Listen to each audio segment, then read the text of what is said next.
All right, guys, we are here at Fair Texas Title McKinney. We got a large crowd today.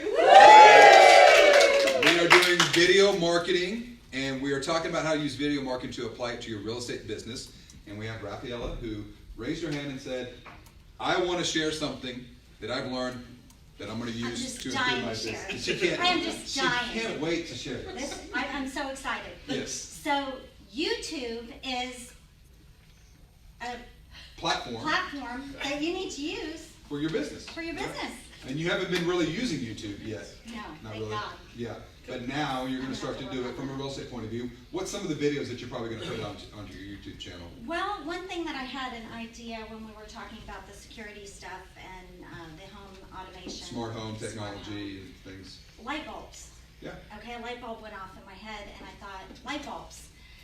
I am so confused by light bulbs. I think a lot of people are confused by light bulbs. It's Christmas. There's a lot of light bulbs.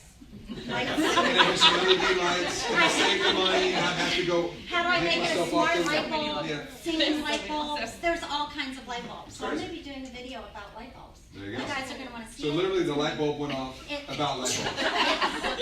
That's awesome. All right. All right, that's your one thing. So guys, thank you. Thanks for sharing. That's what we can learn in classes like this at Fair Texas Title. So find our list of schedules at michaeltreadhart.com or contact your nearest Fair Texas Title office for more details. Thanks so much. Thank you.